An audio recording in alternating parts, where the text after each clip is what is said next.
All right, well, earlier in the show, we heard from Common Ground volunteer Ashley Babl about how third-party labs can ensure food and water safety. And that interview will be on our Facebook page a little later this morning. And now Ashley's back with a recipe to share. Taryn is standing by now with more.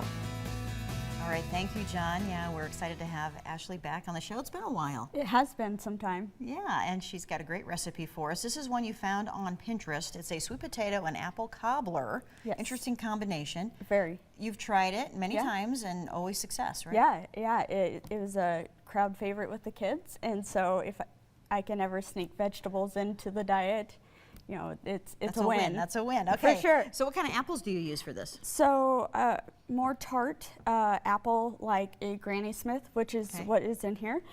So then you just mix in grated sweet potatoes, and then you add flour and pumpkin spice to the mix as well. This is great for fall, isn't it? Yes, yes. Good comfort food. Mm-hmm.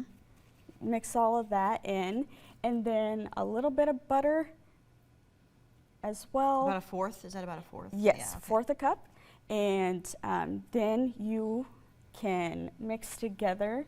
Do that for you? Yeah, some brown sugar in with it as well.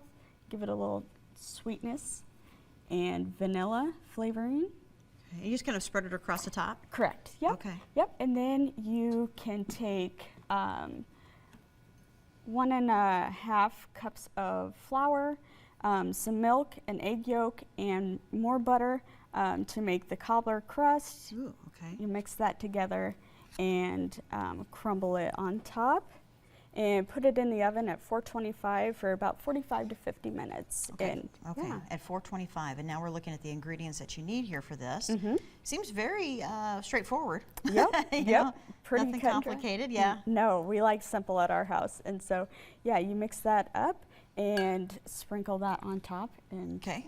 then you have your finished product after 45 minutes. 45 minutes at 425. Correct. 425. Okay, so here it is. Oh, it's nice and warm still.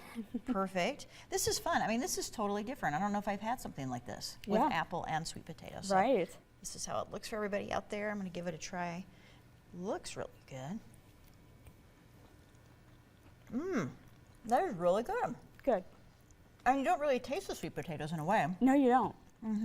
That's good for your kids, huh? Yep, and if you want to make it a little more fun yet, you can add a little bit of ice cream to it. Oh, that would really be a hit with the kids. Yeah, Yes. This is great. Again, this recipe is on our Pure Nebraska Facebook page.